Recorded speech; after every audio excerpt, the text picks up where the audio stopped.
Pas de repos ce dimanche 28 juillet 2024 pour la gouverneure du Lualaba. Fimasuka Saini est descendu sur le chantier routier de la cité Gékami Lulu et celui de la route nationale numéro 39. À la cité Gékami Lulu, l'autorité provinciale a été accueillie par les habitants en liesse.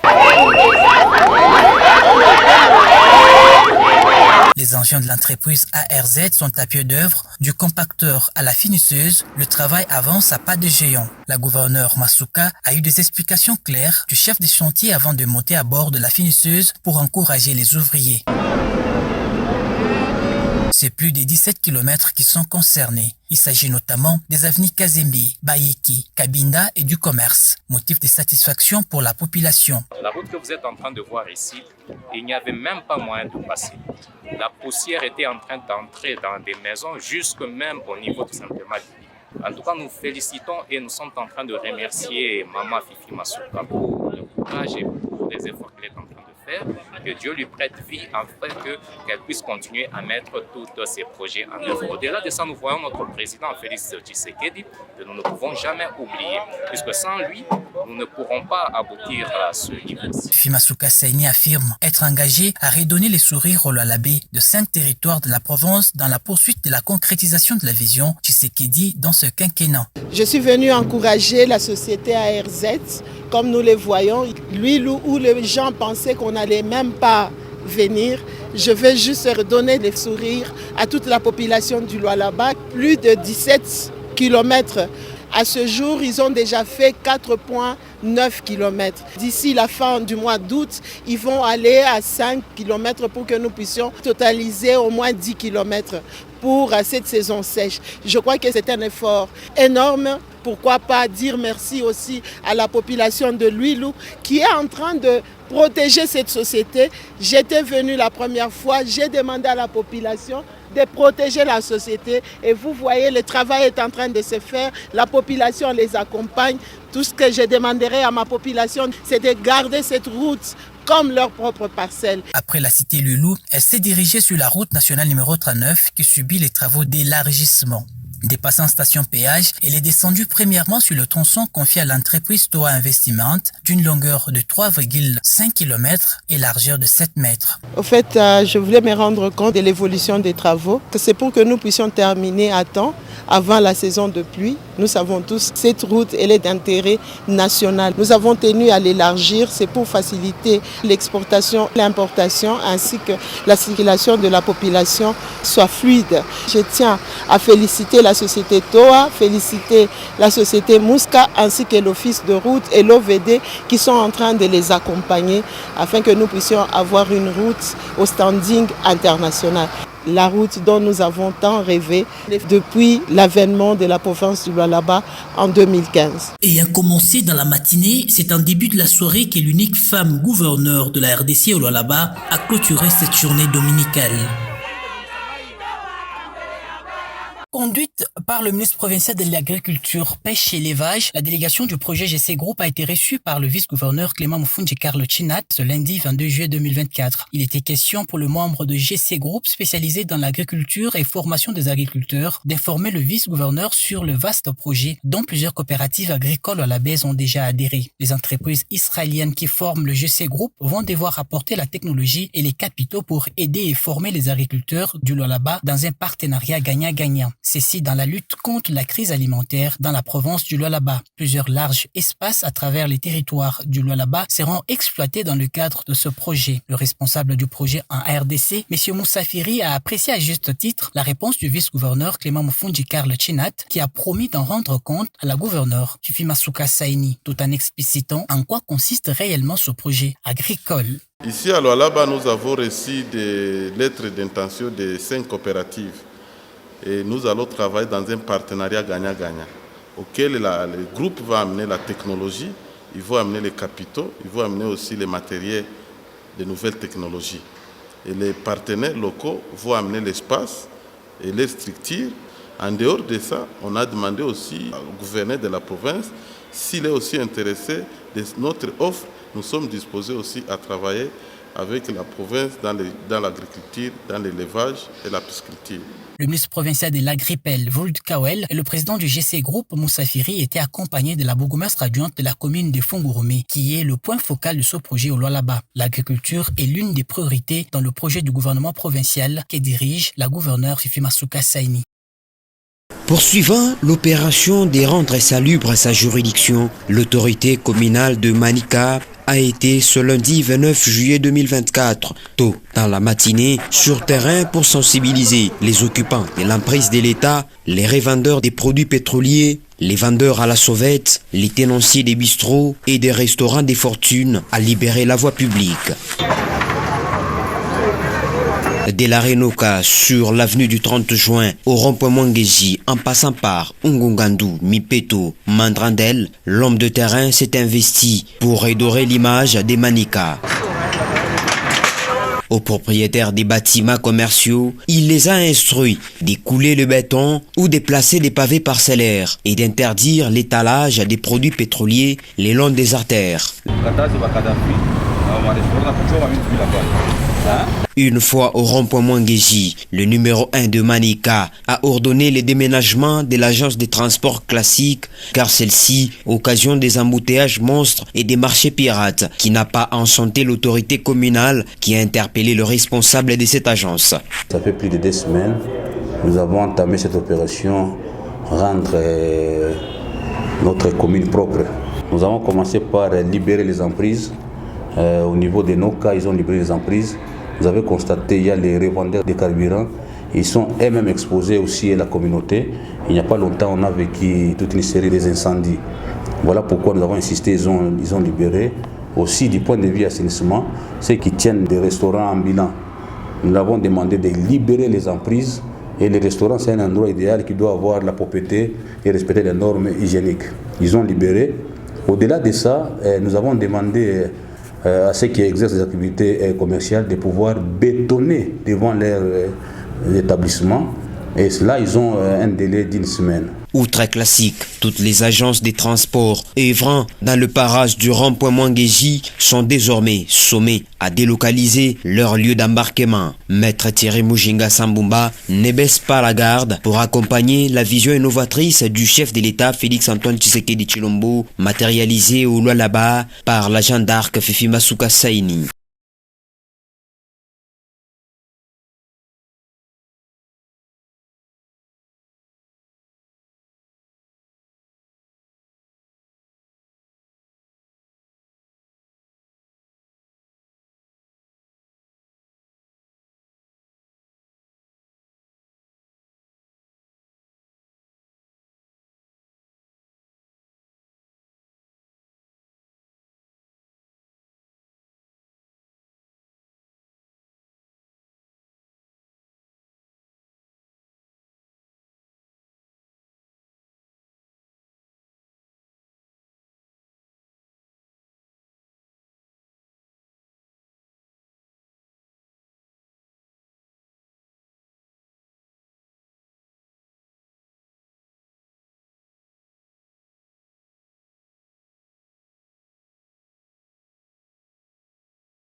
Poursuivant l'opération de rendre salubre sa juridiction, l'autorité communale de Manica a été ce lundi 29 juillet 2024, tôt dans la matinée, sur terrain pour sensibiliser les occupants de l'emprise de l'État, les revendeurs des produits pétroliers, les vendeurs à la sauvette, les tenanciers des bistrots et des restaurants des fortunes à libérer la voie publique.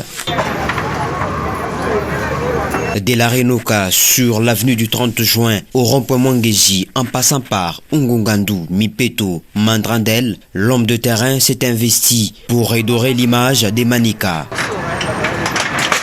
Aux propriétaires des bâtiments commerciaux, il les a instruits d'écouler le béton ou de placer des pavés parcellaires et d'interdire l'étalage des produits pétroliers le long des artères. Une fois au rond-point Mwangezi, le numéro 1 de Manica a ordonné le déménagement de l'agence de transport classique car celle-ci occasionne des embouteillages monstres et des marchés pirates qui n'a pas enchanté l'autorité communale qui a interpellé le responsable de cette agence.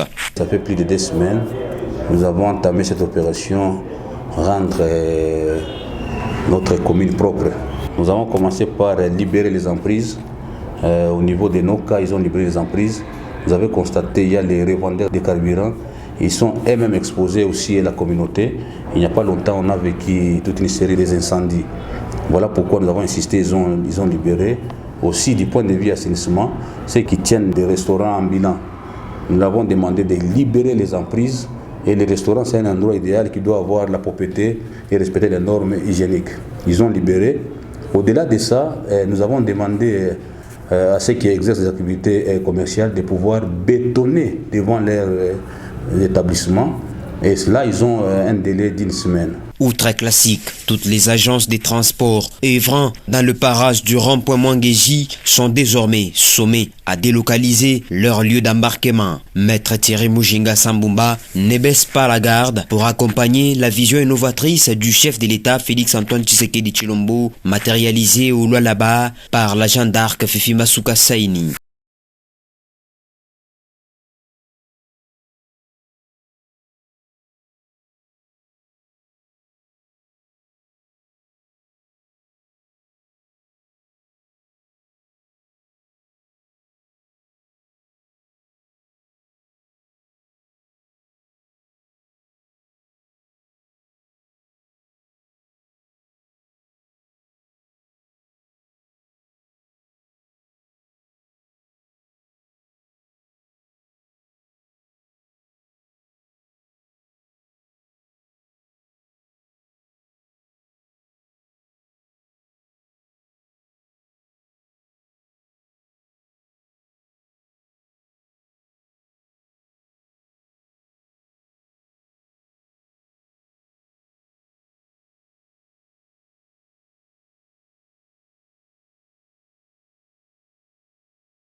Messieurs les directeurs généraux,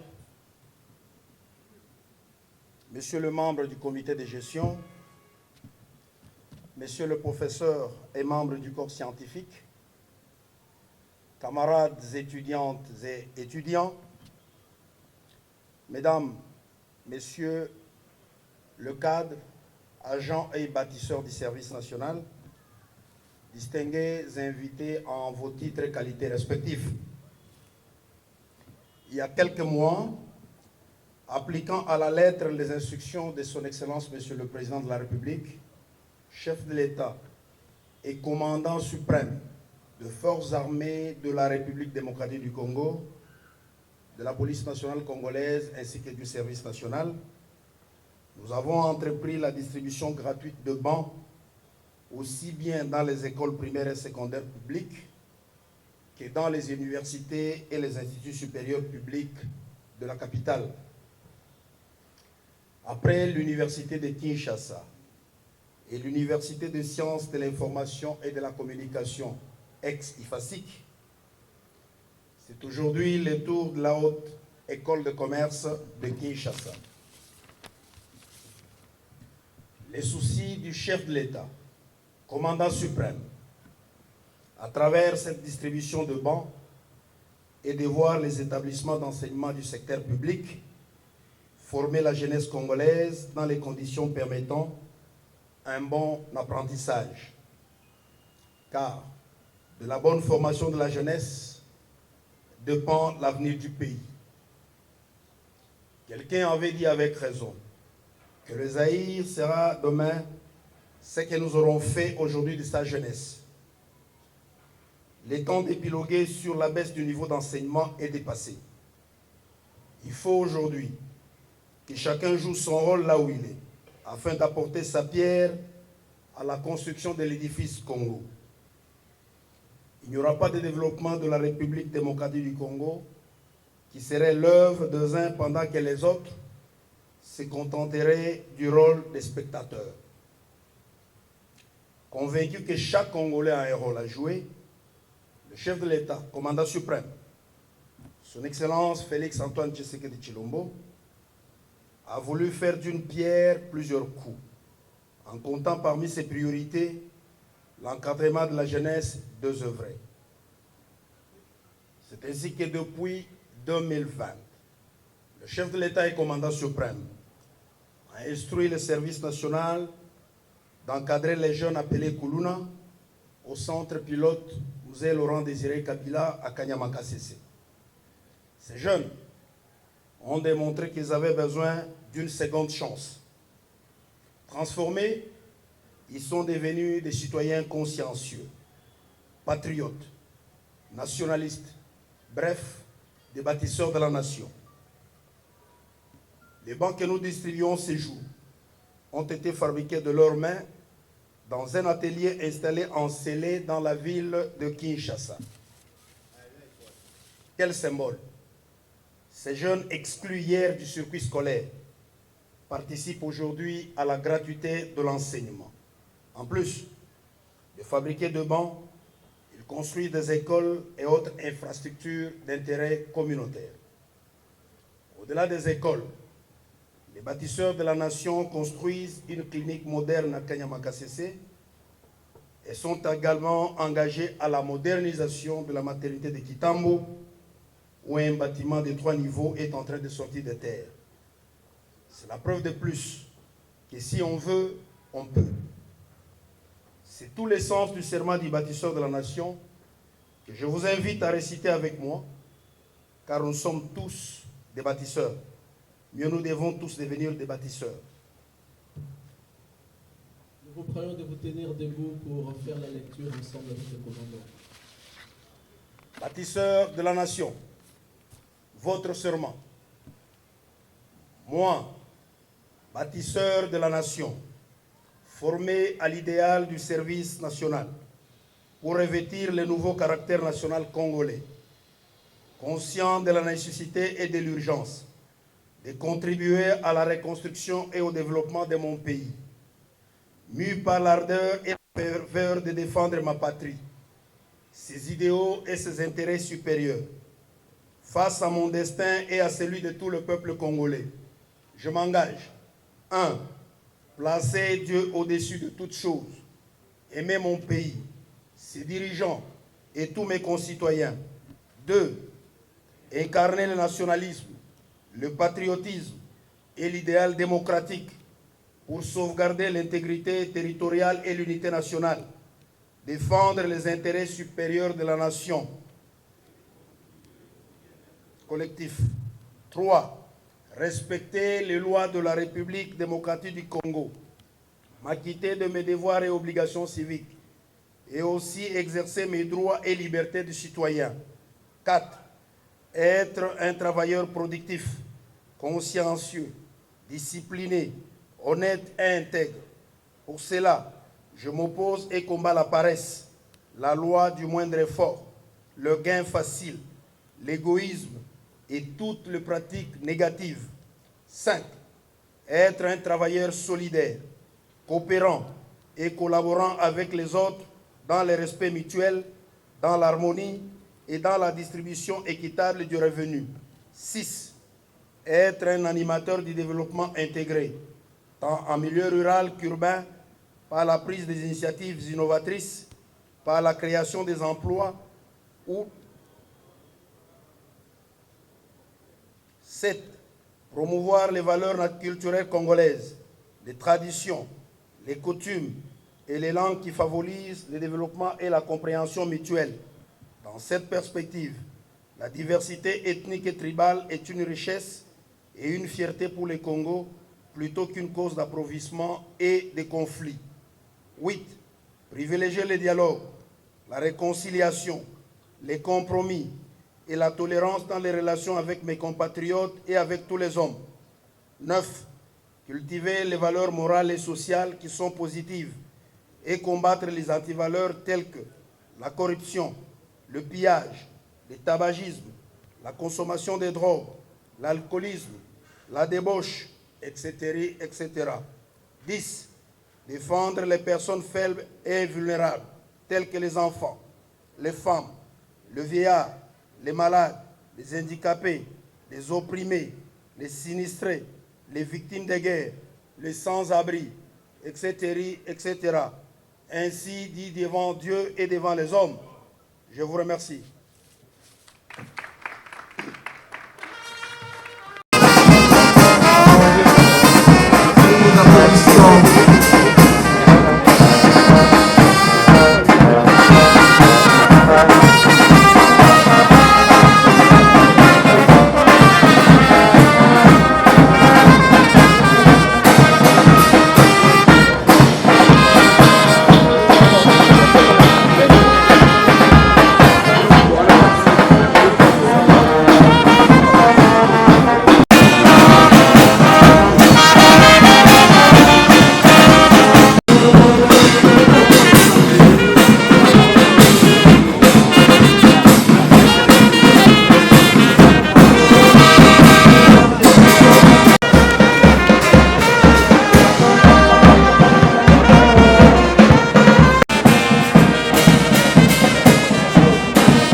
Forcément qu'il faut réussir dans la classe, non.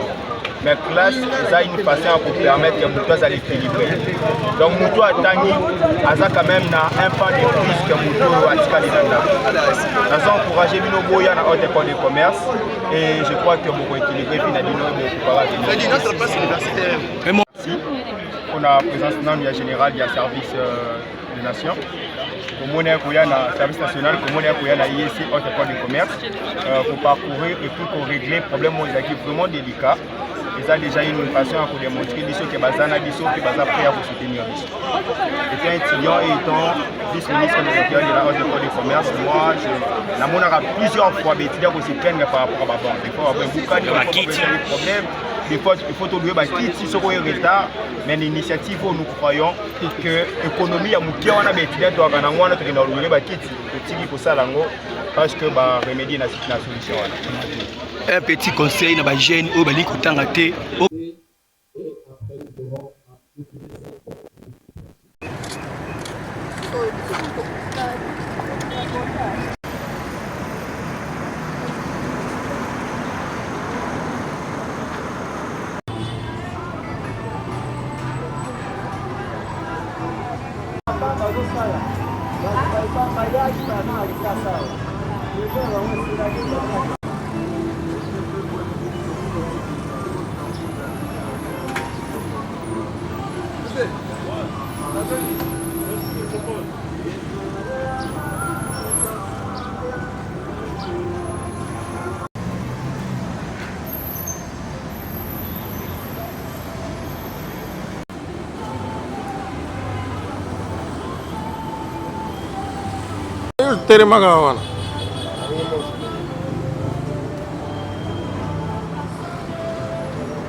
Poursuivant l'opération de rendre salubre sa juridiction, l'autorité communale de Manica a été ce lundi 29 juillet 2024, tôt dans la matinée, sur terrain pour sensibiliser les occupants de l'emprise de l'État, les revendeurs des produits pétroliers, les vendeurs à la sauvette, les tenanciers des bistrots et des restaurants des fortunes à libérer la voie publique.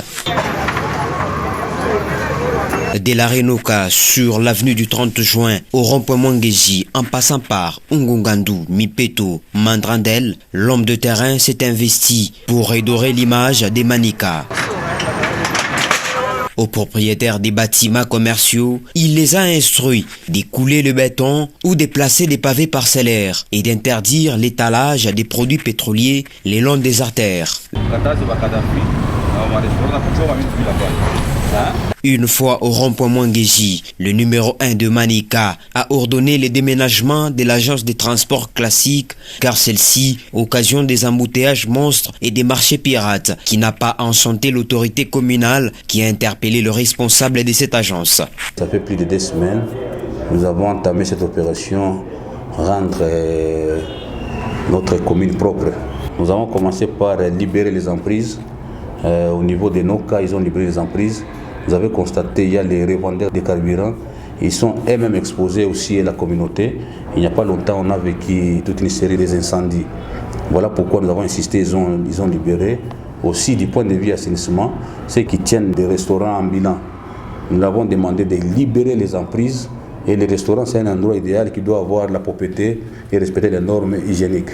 Ils ont libéré. Au-delà de ça, nous avons demandé à ceux qui exercent des activités commerciales de pouvoir bétonner devant leur établissement.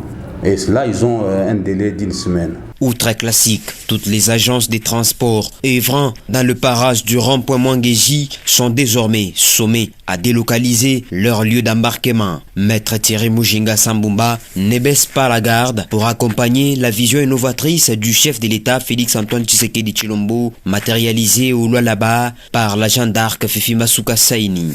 Conduite par le ministre provincial de l'Agriculture, Pêche et l'Élevage, la délégation du projet GC Group a été reçue par le vice-gouverneur Clément Mufundji Carlo Chinat ce lundi 22 juillet 2024. Il était question pour le membre de GC Group spécialisé dans l'agriculture et formation des agriculteurs d'informer le vice-gouverneur sur le vaste projet dont plusieurs coopératives agricoles à la baisse ont déjà adhéré. Les entreprises israéliennes qui forment le GC Group vont devoir apporter la technologie et les capitaux pour aider et former les agriculteurs du Lualaba dans un partenariat gagnant-gagnant. Ceci dans la lutte contre la crise alimentaire dans la province du Lualaba. Plusieurs larges espaces à travers les territoires du Lualaba seront exploités dans le cadre de ce projet. Le responsable du projet en RDC, M. Moussafiri, a apprécié à juste titre la réponse du vice-gouverneur Clément Mufundji Carlo Chinat qui a promis d'en rendre compte à la gouverneure Fifi Masuka Saini, tout en explicitant en quoi consiste réellement ce projet agricole. Ici à Lualaba, nous avons reçu des lettres d'intention de 5 coopératives. Et nous allons travailler dans un partenariat gagnant-gagnant, auquel le groupe va amener la technologie, il va amener les capitaux, il va amener aussi les matériels de nouvelles technologies. Et les partenaires locaux vont amener l'espace et les structures. En dehors de ça, on a demandé aussi au gouverneur de la province s'il est aussi intéressé de notre offre. Nous sommes disposés aussi à travailler avec la province dans l'agriculture, dans l'élevage et la pisciculture.